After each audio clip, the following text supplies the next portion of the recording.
This morning our subject is Lessons from the Gita. I am reading an excerpt from Swami Vivekananda.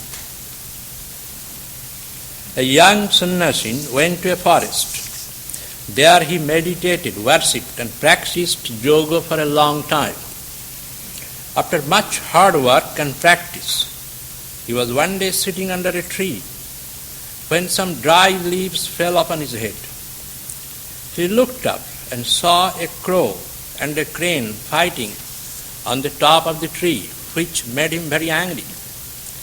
He said, "What? How dare you throw these dry leaves upon my head?" As with these words he angrily looked at them, a flash of fire went out, such was the yogi's power, and burned the birds to ashes.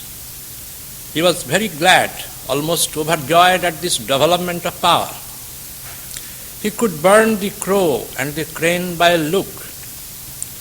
After a time, he had to go to the town to beg his bread. He stood at a door and called out, "Mother, give me food." A voice came from inside the house, "Wait a little, my son." The young man thought, "You wretched woman, how dare you make me wait? You do not yet know my power." While he was thinking thus, the voice said again, "Boy, don't be thinking too much of yourself. Here is neither crow nor crane." He was astonished. Still he had to wait. At last the woman came, and he humbly said to her, "Mother, how did you know that?" She said, "My boy, I do not know your yoga or your other practices. I am simple, ordinary woman. I made you wait because my husband is ill, and I was nursing him. All my life I have struggled to do my duty. When I was unmarried, I did my duty to my parents. Now that I am married, I do my duty to my husband. That is all the yoga I practice. But by doing my duty, I have become illumined. Thus, I could read your thoughts and know what you had done in the forest." She further told him that if he wanted to know something higher, he should go to the market of a certain town, where he would find a badho, a butcher, who would tell him something that he would be very glad to learn. The sannyasi thought, "Why should I go to that town, and of all to a butcher?" But after that, what he had seen, his mind had opened a little, so he went. When he came to the town, he found the market. There he saw at a distance a big fat butcher cutting meat with a big knife, talking and bargaining with different people. The young man said, "Lord, help me. Is this the man from whom I am going to learn? He is the incarnation of a demon, if he is anything." In the meantime, the man looked up and said, "Oh, Swami, did a lady send you here? Take a seat until I have done my business." The sannyasi thought, "What comes to me here?"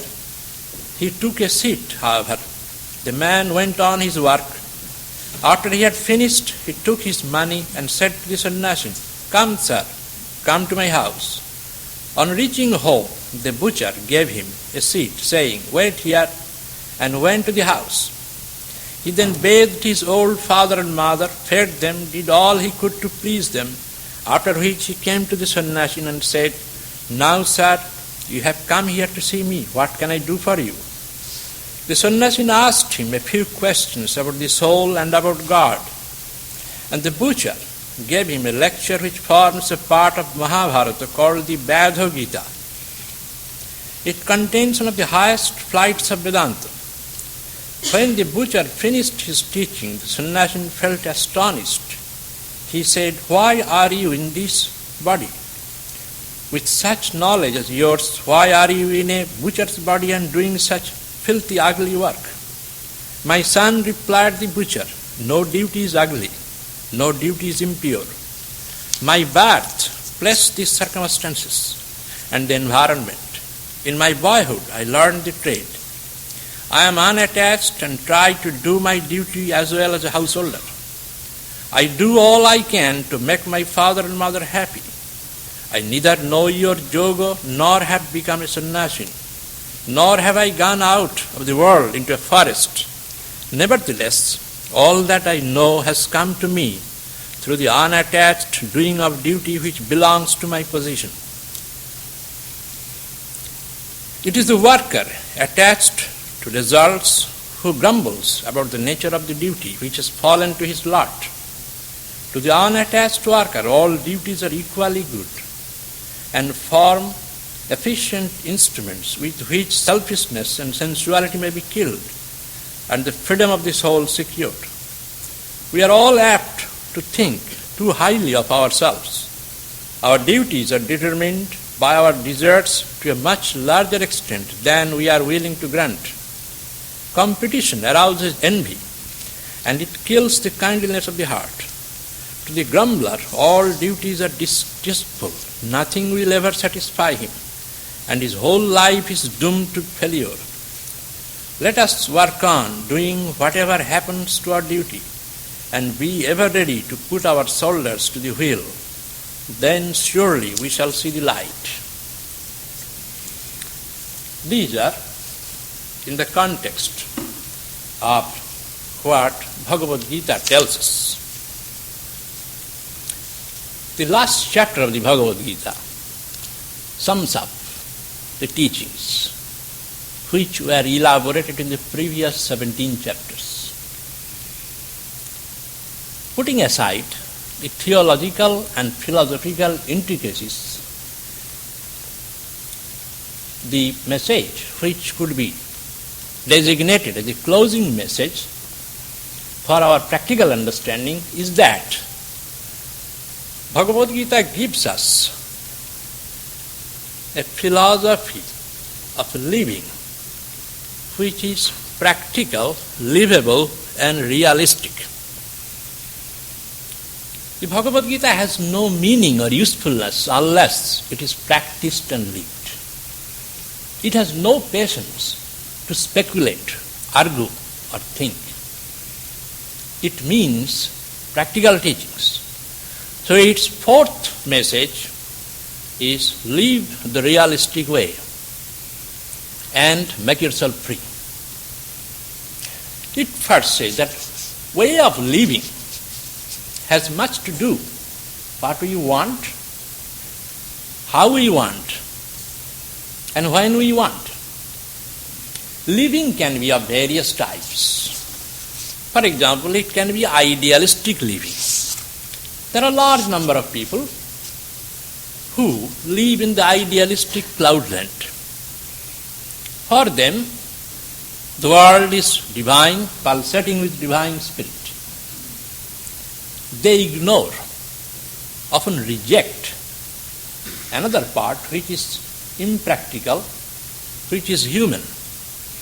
Often their philosophy is based on divinity, all divinity, which is absolute. The ways of the world, the human frailties, the incompleteness of different people, they ignore.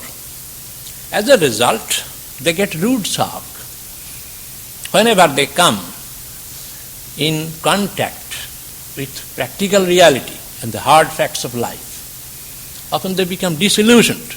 To give you an example, if they read the Gospel of Ramakrishna, they will think the whole world is peopled with Ramakrishna. Even if they see a Ramakrishna Swami or a devotee, they will compare him with Ramakrishna. Whenever they find that something falling short, they will be shocked about the teaching. Often they will be less confident about Ramakrishna's words. They soon become disillusioned. The second way we can call that pessimistic living, the opposite. For them, all people are bad. Presupposition about judging an individual is suspicion unless otherwise proved on the contrary. As in the law, a person is innocent, a criminal is innocent unless otherwise proved. This is the presupposition. But for the pessimistic way, his jurisprudence is a person is evil unless proved otherwise. This is another opposite.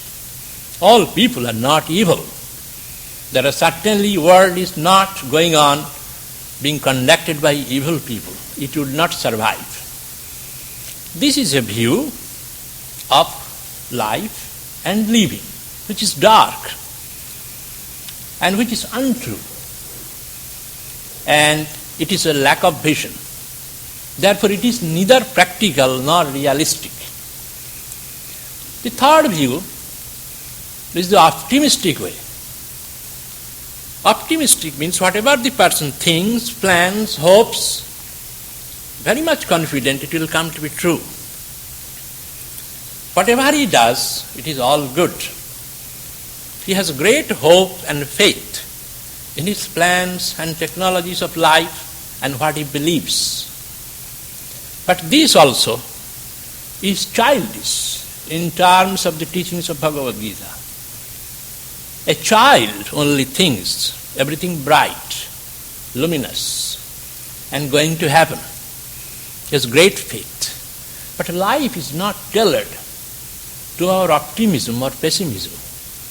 What we think about ourselves, about the world, about things and events, they do not go in our way. It has its own laws and governed by its own rules. So therefore the optimist gradually turns into a pessimist as he grows in years. The fourth, we can say, the compulsive way. Compulsive way of life is very rigid. If he forms a view, he must stick to it. He cannot bend. He cannot change. He has to do. Often the compulsive way leads a person to live like a machine which has been programmed and fueled to move and rotate in a certain way. Without that, he does not know anything. Often being driven by unconscious drives. Go to this highway station, you see hundreds of people are running. If you ask a person why you are running, what you want, often he will say he does not know why he runs. This is the way of life of compulsive. If while waiting in the coming out of your house, in the sidewalk, unless you move fast, people will think that you are less important. You have to move fast, talk fast, and express your concern, hurry and scurry, as if these are part of the life and they pay us. This is called compulsive way. Compulsive way also, Bhagavad Gita points out, does not pay. Finally, there is called dreamy way of life, living in fantasy. Large number of people, they live on fantasy, a dream. Their family relations, social relations, business relations are built on ideas and fantasies which have nothing to do with reality. They live in the world of imagination and very soon get rude shocks from all directions and ultimately break down. Therefore, the Bhagavad Gita's message is, listen, be realistic. You need not be philosophic. You won't have to be idealistic. It does not pay. To be pessimistic is wrong. To be optimistic is childish. To be dreamy, it is madness. And to be compulsive, it is irrational. Therefore, be realistic. In course of time, it says the realistic living or the philosophy of life is that which pays. And that payment you won't have to wait until after death, as in the case of theistic religious systems which call for salvation. First he says that be realistic about what you want. What you want, that is the goal. It says, we all want, but we do not know what we want. And therefore we feel hurry and worry. If we know what we want, probably we will not feel worry. So therefore, to be realistic means what you really want. It asks, to set up a goal. So therefore, being realistic in having a goal of life. Much of the frictions, conflicts, tensions and worries of life are there because a human individual living in a practical, bustling world is disorganized and divided. He is not oriented to one goal. First, many do not have any goal. For those who have goals, their goals are often in conflict with one another. Their economic goal, professional goal, educational goals, they are in opposition. One does not fit in with the other. Bhagavad Gita is telling all the goals which are priorities we do have, we must have, this is necessary. But unless they are geared to one goal, that will create unending conflict. It will make the life meaningless. Much of the energy will go to diffuse the tension and worry which build up for nothing. So therefore, all the goals, our material goal, our aesthetic goal, intellectual goal, they all should be geared to one goal so that it will be an integrated way. Integrated means the entire life will rotate with a particular specific rhythm. It has no inbuilt conflict. This goal, for example, for many, it can be a material goal. To the material goal, all other goals are being subordinated. Earning money, for example, that is the prime goal. That is dominating educational goal. I go to school, take a course, get a degree so that I will get more money. I pray and meditate so that I will have peace. I will have peace, therefore I will have more efficiency. I will have more efficiency means I will survive competition. I will survive competition means I will get a permanency in my position. Therefore it will give me more money. So therefore all spiritual practices, philosophy, even if I read some material, whether it will add to my material efficiency. Here material goal is dominating aesthetic goal. Aesthetic means sense of beauty, discipline. Here also, if I dress well so that I look big, so that will give me a better position. Aesthetics also is being subordinated to material goal. Gita says, you can have it, but you must accept the limitations of a material goal. There you should not grumble. Material goal can give you only material satisfaction, which is changing, which is insecure. As Sri Ramakrishna says, after all, money, what it can give you? Good food and good apartment. That also is doubtful in modern conditions.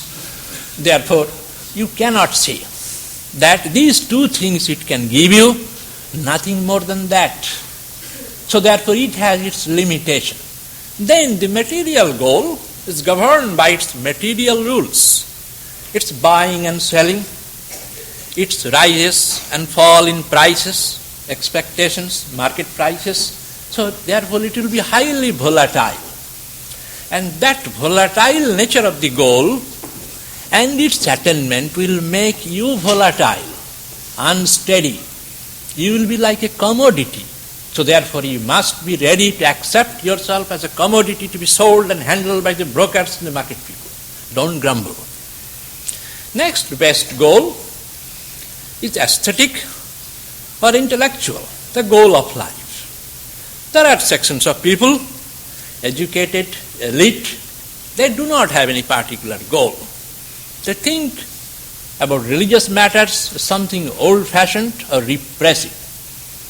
They are better material goal they do not want, but they have intellectual goal. They are often philosophers, theologians, thinkers. They dwell in the sophisticated intellectual pleasure. That is the goal. They often busy themselves in study, research, science. They think that is the goal of life. Intellectual goal has also certain limit. that is also sense-bound. It cannot fill the heart. It is the goal for the fulfillment of the head rather than of the heart. And life is not guided ultimately by head but by heart. So therefore the heart remains starved, repressed, and emptiness comes. And often intellectual philosophy breaks down before the tragedies of life. It cannot survive the tests of the tragedies of circumstances. Bhagavad Gita is telling both material and intellectual goal or aesthetic goal, they are escapes. They are not really goal, escape devices. Material goal is escaping downward. People depressed, they go downward. They give in to sense reactions and pleasures. Bored with the life, they go to drinking, watching movie, watching TV, and there is nothing to do, dry, uninspiring. So is the escape device, the intellectual goal. It is escaping sideways. Real goal, if it is, Gita is pointing out, it is supposed to be spiritual goal. Man's maladies, his anxieties and worries, unhappiness, they are not really maladies, they are symptoms of a deeper malady, which is being beside one's own self, much deeper.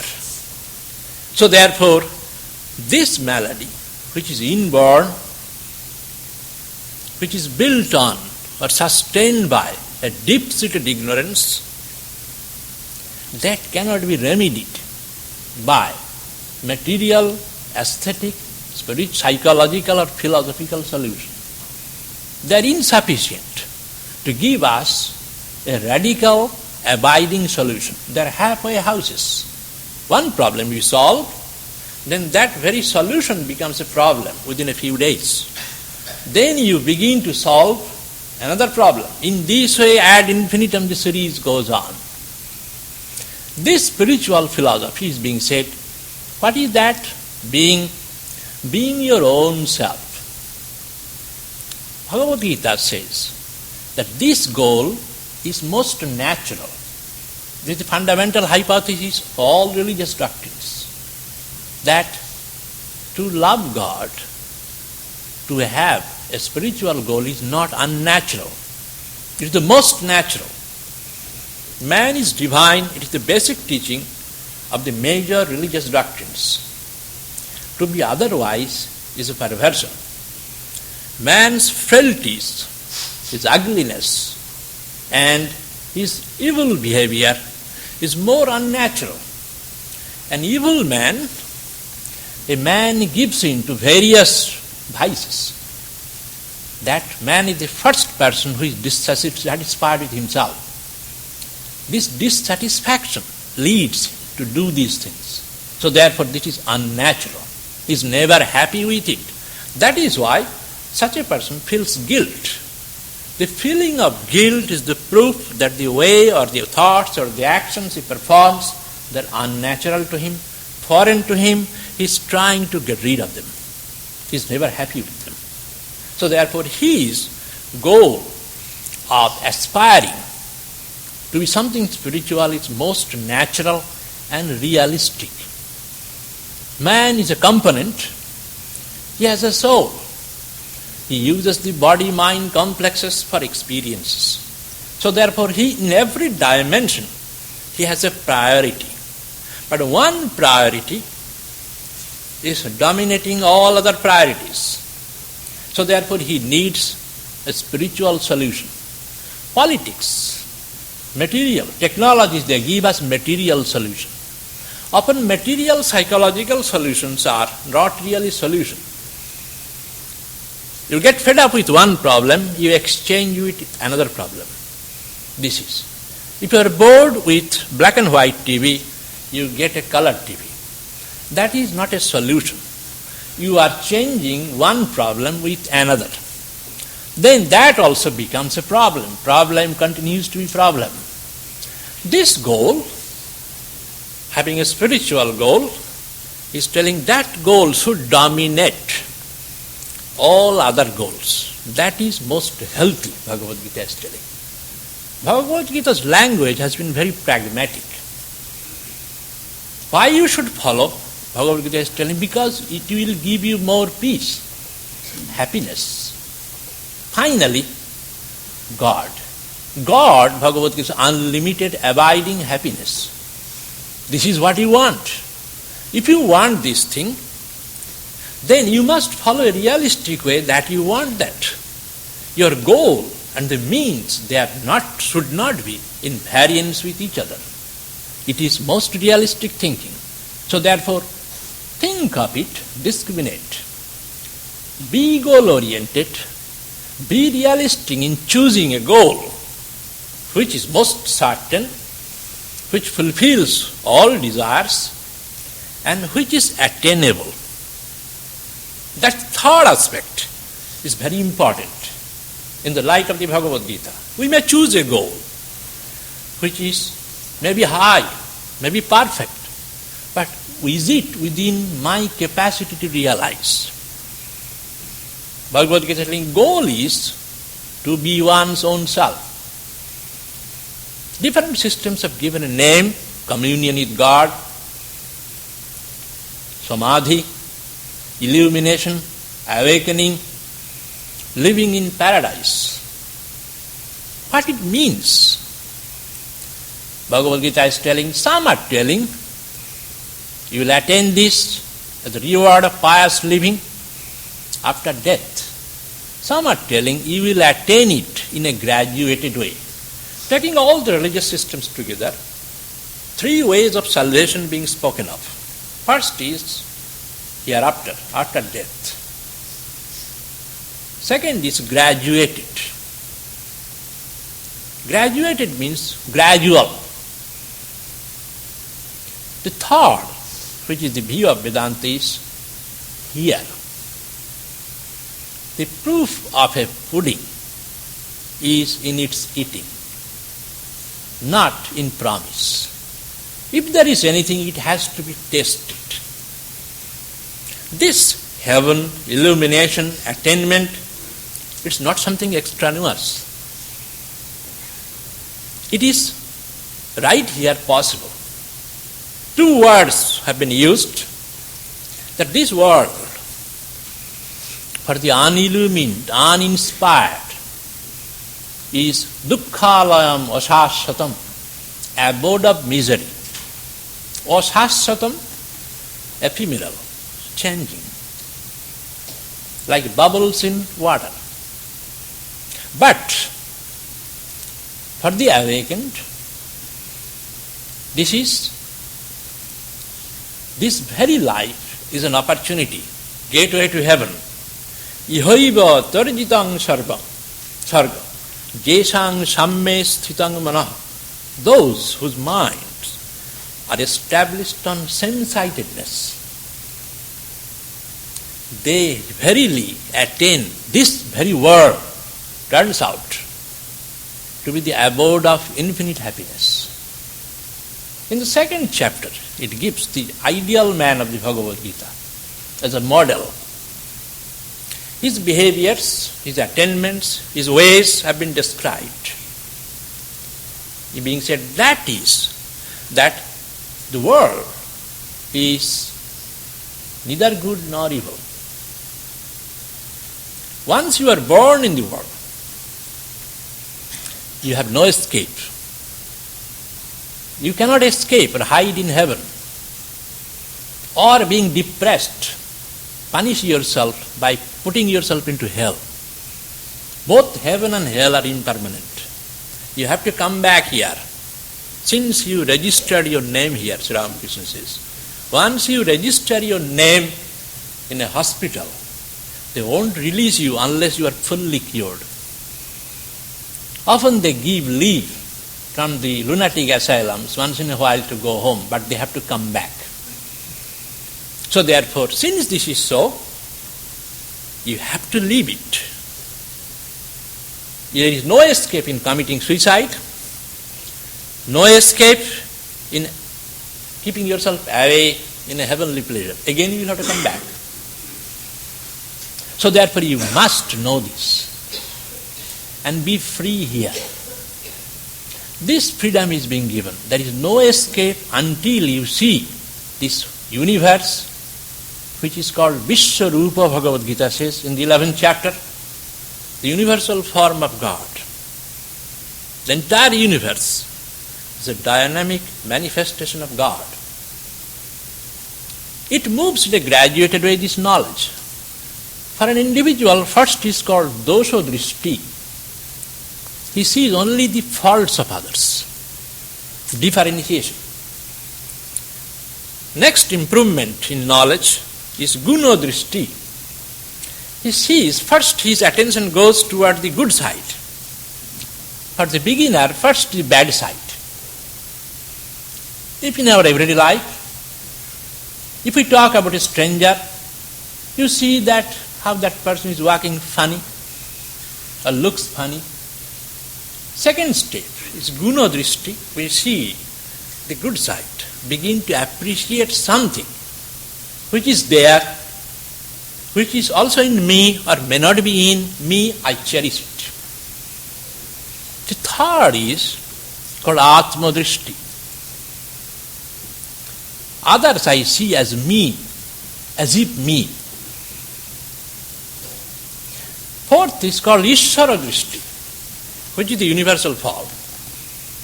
The whole world is not a strange place.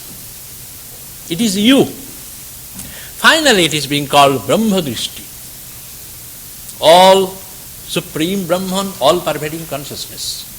In a graduated way, this knowledge comes. And this knowledge or awakening, whatever attainment, is possible, practicable, within our reach. It is not something that we are aspiring something unattainable. If these were unattainable, then Bhagavad Gita has no value.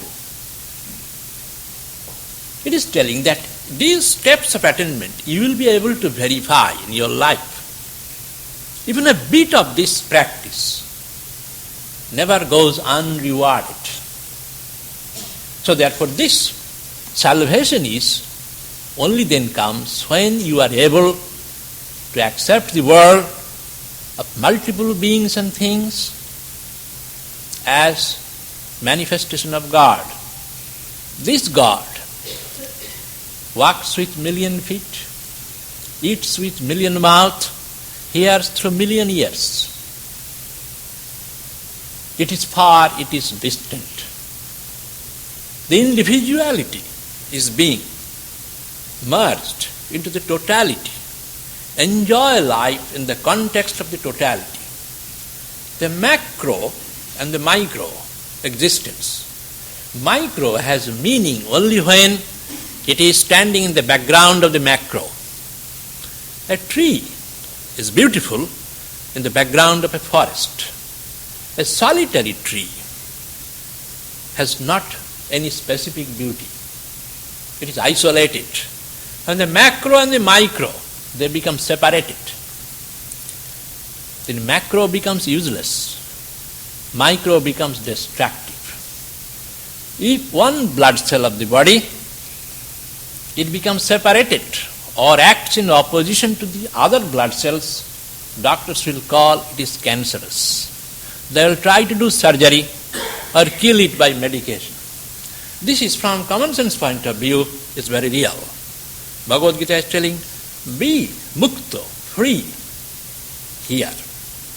By having a goal, make the goal practical.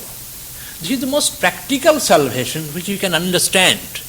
Even an atheist will have to agree to it, that he wants happiness, maximum happiness, and that happiness is attainable, and his salvation must be verifiable before death. Next it comes that in order to attain the goal, your means must be realistic. First the goal, in order to attain the goal, means must be realistic. Means first you. You must know how far you are from the goal. how much it will take. We all think that goal is very near, but all people, although they are born alike, they are not alike in their evolution. So there is a necessity of self-acceptance. What I am, at which level I stand, where I stand. If you read in newspaper, you will find, where do we stand? It is necessary here also. A hint that before you make journey toward the goal, you must assess yourself. Who are you? What are your gifts and what are your liabilities? You must accept. You size up your self-image. We refuse to accept our self-image. Either we exaggerate or we minimize. Either I think we are all worthless people. This spiritual attainment is not for me. Then what is for me? If it is not for me really, do I feel unhappy? That does not happen. Prayer is not for me. Then sleep is for me. Comfort is for me. So therefore, not for me. This is also taking a mean view of oneself. There is no reason for it. Similarly, that, I am almost on the verge of Nirvikalpa Samadhi. Often people ask that how much it will take. Probably it is just maybe few hours distance, and after reading, and it is as if it has been done. Often we talk in our everyday life as if we have attained everything.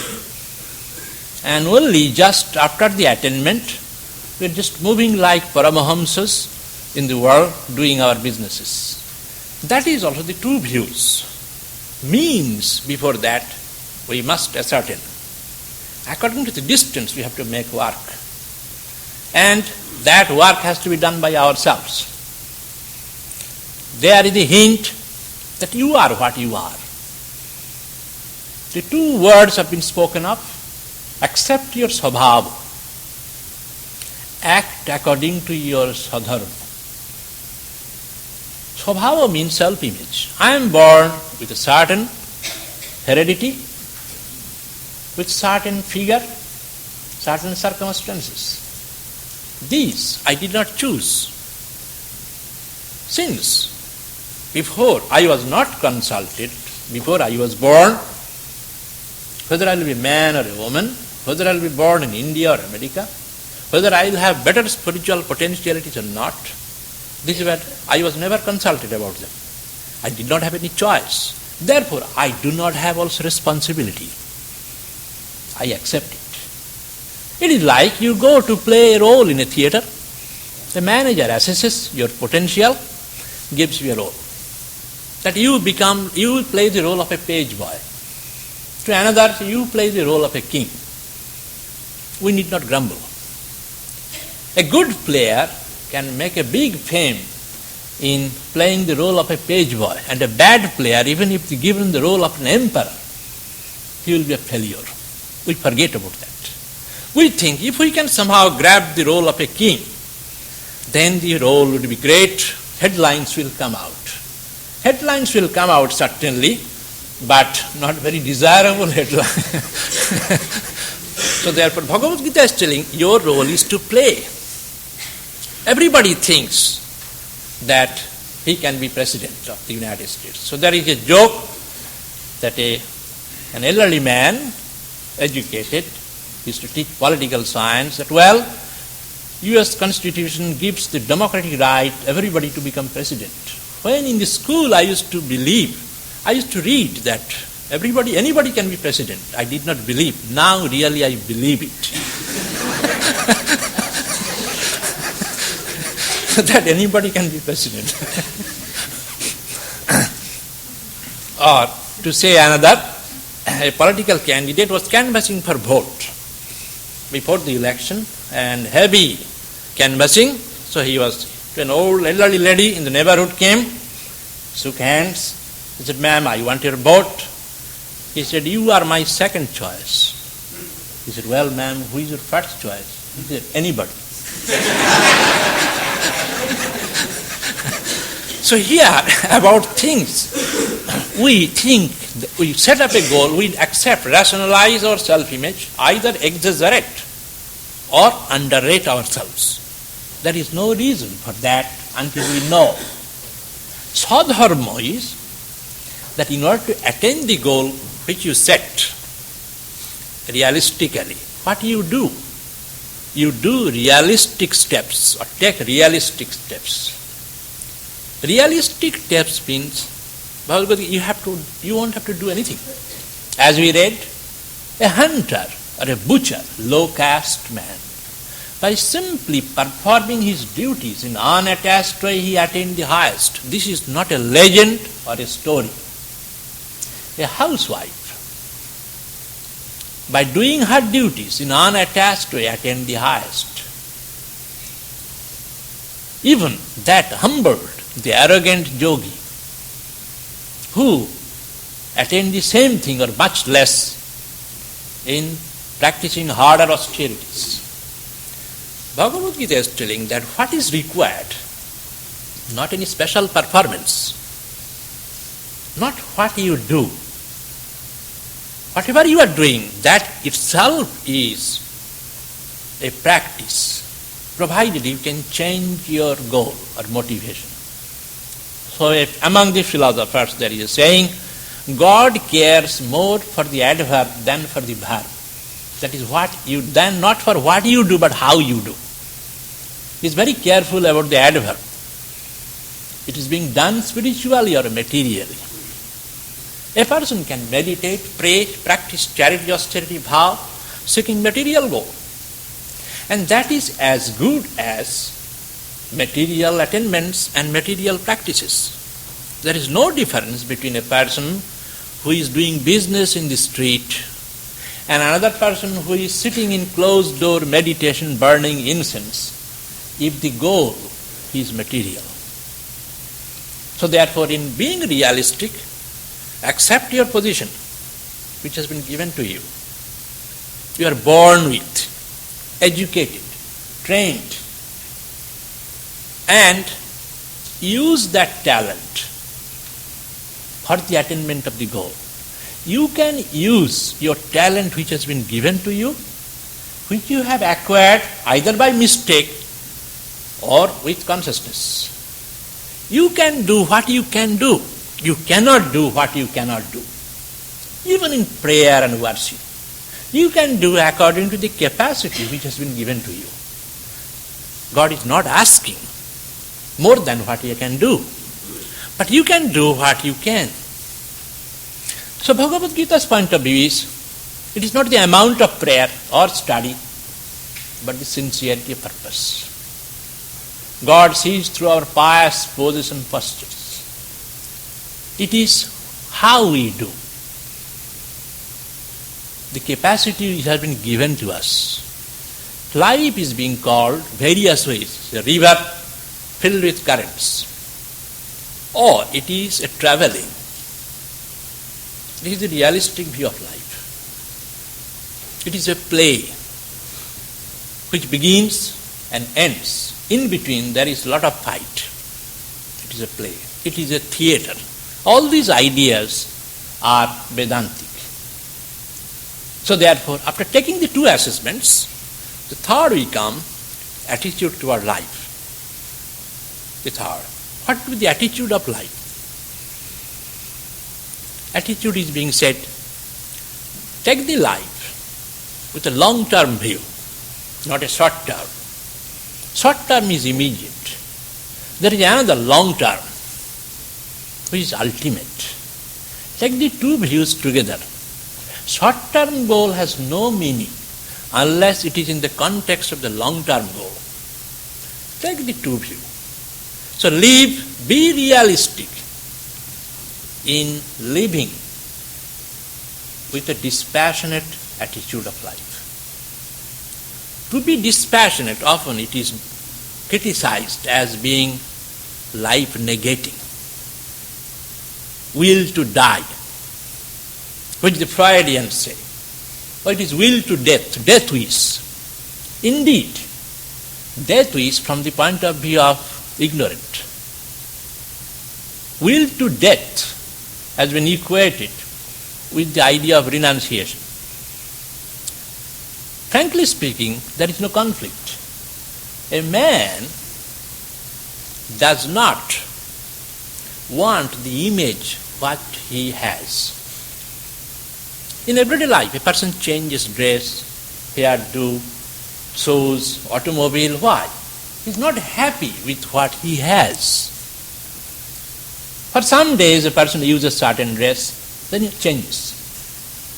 It is said whenever you are bored or frustrated, if you cannot do anything, just change the hairdo. It will make you feel good. What? Because you will be different from what you are. You are tired and bored by seeing yourself. So you become a little different. So therefore, this death wish means dying in one and living in another and growing in another. So that from worldly point of view it is death wish. So spiritual point of view is wish to live in a realistic way, not to drag the existence. To live with a dose of dispassion. It's the most natural and healthy. Unhealthy living is only pursuit of pleasure. Dispassion means curbing it, learning to die, measured way. So Ramakrishna said in a Bengali in the Gospel, live in the world by taking a dose. The Bengali word he used, nesha. Nesha means wine intoxication. A very popular word has been used in the Gospel, golapi nesha. Golapi means in a measured glass, as some people drink, just to give a sense of euphoria, not to make too much drunk. So therefore, this spiritual intoxication should be in a measured way you take. Everyday living has intoxication. When you mix with people, during your business hours, you see pictures, hear sounds, they create worldly intoxication within you. That intoxication is just like wine intoxication. It arouses desires. We read in the Friday that Svetasvatara Upanishad is telling, Sangha dosha is destroyed by pratyahara, withdrawal. Sangha dosha is being said, a man. Sangha means association. The moment you mix with various types of people, you imbibe bits and pieces of those people. If they are good, it will be good. If they are not, that will be yours. That thing should be obviated, cleansed daily by practicing pratyahara, withdrawal, going into solitude, going into holy atmosphere, going into a temple, cutting off physical and mental. Often physical withdrawal also helps the mental withdrawal.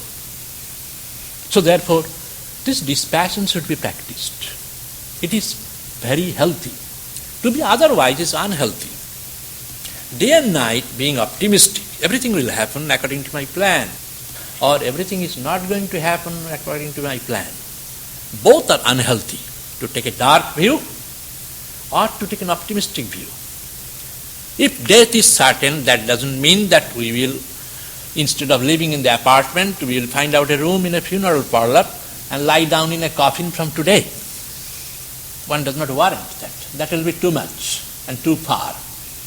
Or, there is no reason to think if I buy a house or make an apartment, that is my permanent. We consider a motel as a motel, but a house not as a house. But this is my permanent residence. Bhagavad Gita says that is unhealthy. Everything is a motel. So life is a traveling. You are born, you will die. To think of this called how to live with a dose of dispassion. There is no such thing as a dispassion pill. Daily, Bhagavad Gita says, these thoughts must be chanted, studied to some extent, to counterbalance our other chanting. Throughout the day, in our professional life we are chanting. Chanting and study going on. To counteract, you do some more different chanting. That is healthy reading material. Daily must be studied. These are associated with prayer and worship. By that, the perspective, it is like a compass. Spirit of dispassion has been called a compass. Once in a while to see which direction I am going. Compass will give you the outlook, whether you are going right direction or wrong direction. So therefore, attitude of dispassion should be cultivated daily in daily life. This is realistic, healthy, practical. It will cut short all the evil effects of involvement which we imbibe by our daily life and communication. Third is being said that be realistic about your actions. Learn to act and realistically. When you act, it is being said, be prudent. So many times I have said, in actions, when you act, you consider certain factors. First, there is no such thing as perfect action. Second, when you act or begin something, you must ask whether you can finish it. That is your capacity. Don't begin to act something which is much beyond your capacity. Assess your resources which you have. You can act only that for the resources you have been given. Fourth, do you have the know-how to act? That is some knowledge. Finally, keep a scope for the hand of God, which is destiny. Don't think that it will all succeed, or don't think it will fail.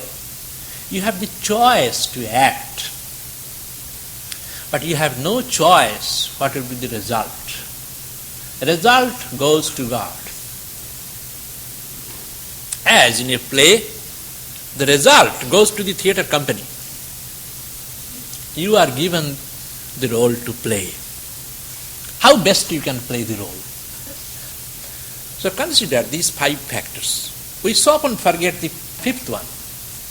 We assess the resources, plan it, we study ourselves, everything.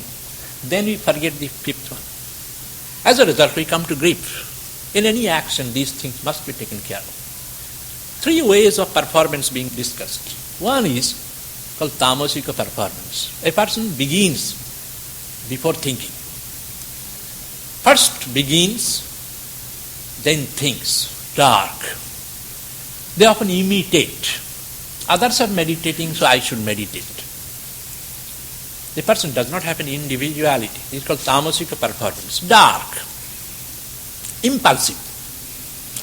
Rajasica performance, to be brief, the person overstrains. It swallows more than it can chew. Accept responsibilities. Then does not perform. The first one, tamasica, quits the field whenever he finds a difficulty. The rajasica does not quit the field but bleeds unnecessarily. A job which a person accepts or a responsibility which will require overstraining, eating up all energy called rajasica performer. Bleeding. It is like a water snake swallowed a frog. It is painful both for the frog and for the snake. Neither it can swallow, nor it can eject. In a pitiful condition. The third is being said, sattvika performer, the ideal performer in action. He first assesses, takes a long-term, short-term view. Once he begins, even if he is the last man on earth, he will wait up to the last, even bitter end. If everybody quits, he is alone. When he begins, he does not depend on others. He depends on himself. And he is ready to see up to the end. 3, if we give an analogy of Sri Ramakrishna, digging hole for water, digging well. Tamasika person does not dig. He sits and he thinks he is digging. Actually, he is not doing anything. Rajasika person, he digs, he comes across a rock, then he gives up that place, starts digging in another place. Then where there also he doesn't have the patience, he digs another. His life is a series of dried holes, no water. The Sattvika performer, if he starts digging, he will dig there until he finds water. He will dig up to his end. He will dig as much as he can. Even maximum, if the water does not come, he will think, I have done my part. Water coming or not coming, it is the will of God. I tried my utmost. Our guilt conscience comes because we do not try enough and blame God. When we have tried enough, we will have a right to say that this is the will of God. So often people ask, how to know this is the will of God? I say, have you tried? Will of God. Will of God you will know when you have tried your utmost. In performance, therefore, this Sattvika line is to be followed. In making decisions, Bhagavad Gita is telling, right decision should be realistic. That is said, right decision depends on your experience. Decision making is a process which you come across as you grow, making a choice. You will find in the Gita and the Upanishad, the teaching is suggestive.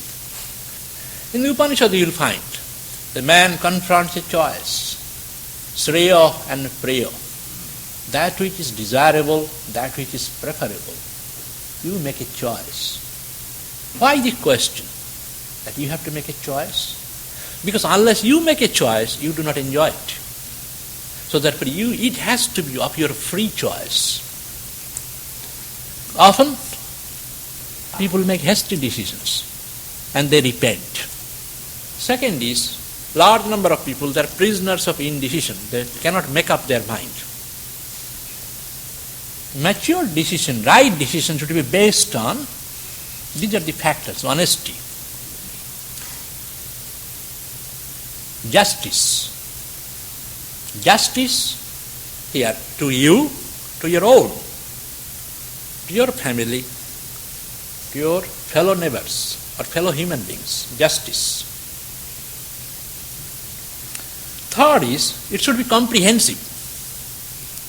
Long-term, short-term interest or goal. That is, in whatever you do, in its result, others have share, whether it is good or bad. As a micro, you have no freedom to do things whimsically. One verse is there in the Bhagavad Gita, that a knower of Brahman, he is not a cause of anxiety to another person, not to the world. He never causes anxiety. Neither he allows the world to cause anxiety to him. Second, he does not disturb the mental makeup of other person by ideas. Third, he does not create a bad precedence for the society. So therefore, he must take into consideration social viewpoint, his own viewpoint, those who are connected with him.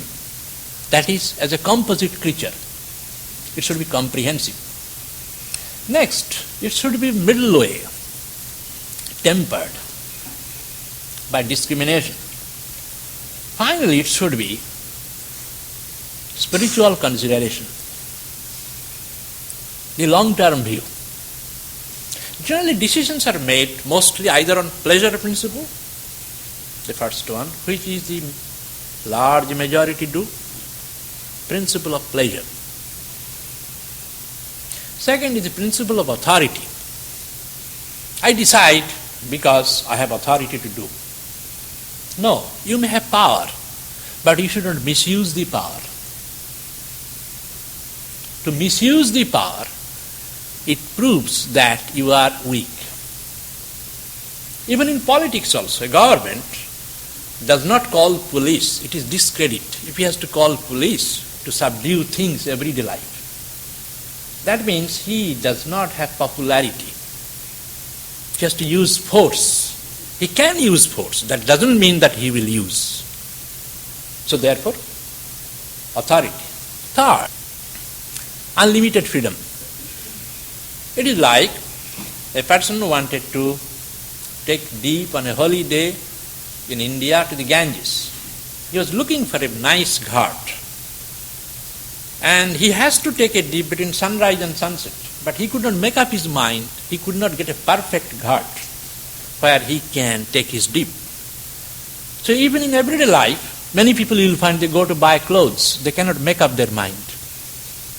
Ultimately they come home and whatever they buy they will repent. And this is a common thing. And then they will go and again change and they are not satisfied. Rarely a person finds satisfaction that he did the right bargain. There is nothing perfect in this world to make a decision. So therefore, right decision should be tempered as middle way. It must be honest that it is not creating guilt in the mind. This is one of the signs that mind inside is okay. If there is anything cover up, inner conscience will say that it is not right. It should be comprehensive, taking into account others' unknown factors, social factor, family factor, and other related. Am I doing justice to all, maximum possible? When these are taken, then decision becomes right. This cannot be learned, Bhagavad Gita says, by reading Bhagavad Gita. You have to act. So there he is saying that a right decision results from long experience, and long experience is the result of long inexperience. So therefore it comes out of that. Next is, be realistic with your relationship with others around you. Same principles will go, that you must live in harmony with others. But harmony can be practiced with prudence. Do not disrupt the buddhi of others. One verse is, na buddhi vedam. A Nwara Brahman, he can come down to the level of a child. He does not disrupt his steps of evolution. Second, he does not cause anxiety to others. He is truthful but pleasant. He does not tell the unpleasant truth. He accepts the practical side of person. This is human frailty. Lips which will praise you today will curse you tomorrow. Be ready for it. Those whom you will do best, they will be ungrateful to you. You know it beforehand. So repent beforehand so that you won't have to be surprised. If you know this, then you will not be surprised by the world's events. So therefore, about knowing fully you do. Those very people you will do good, they received from you, they will be the first to throw mud at you. This is a human frailty. But if you are patient enough, it will pay you in the end. Bhagavad Gita is telling that result of living in the world is that you will develop this passion. The world itself is a school, its events. It will ultimately take your mind to God if you work conscientiously. Your dream will break. A great knowledge will come. Next is what you want and aspire and what you expect. That depends on how you act. So therefore do not brood over the past failures and mistakes. Past is past. Do not dream about the future. By brooding over the past, bemoaning, cursing, past is not obliterated. And by dreaming in fantasy about the future, the dream does not become true. Act on the living present. Your present is a result of your past. If your future will depend on what you do. So therefore, philosophy does not help to solve the difficulties of life. Neither theology. What helps is full-blooded actions, which is realistic. That which is realistic is spiritual. That which is spiritual is also pragmatic. The Upanishad describes such a person as the wise, pragga. The ideal man of the Bhagavad Gita is called sthita pragga, whose pragga has been awakened, established. For him, the world which originally appeared as a framework of delusion, a devil's world, turns into a mansion of mirth. He lives and moves in the ephemeral, in the midst, keeping his eyes fixed on the eternal. He enjoys the life as a big theatre, and his life is an outpouring giving. It is a travelling, it is an experience. He enjoys every bit of it. For him, everything is an ingredient for the practice of his yoga. His mistakes, his failures, his profession, his eating, his action. Whole life becomes worship. In 3 stages he reaches. First is work and worship. 2 wheels moving. Second stage, work as worship. Final stage is work is worship. His body, mind, vital organs, they work because of their previous programming. But due to his change of outlook, that has turned into worship. Every moment is a contemplation. He lives, moves, being imbibed or mounted on the chariot of yoga. His body becomes a chariot, vehicle. So therefore, whatever he does, it becomes yoga. That is the final message of the Bhagavad Gita, that this very life can be turned into yoga, to making it blossoming forth in various directions. Thank you. Om Sthapakaya cha dharmasya sarvadharma sarupine avatara varisthaya Ramakrishna te namaha. We bow down to Sri Ramakrishna, who is the embodiment of truth, establisher of religions and foremost of the incarnations of God. Om peace, peace be unto us, peace be unto all living beings.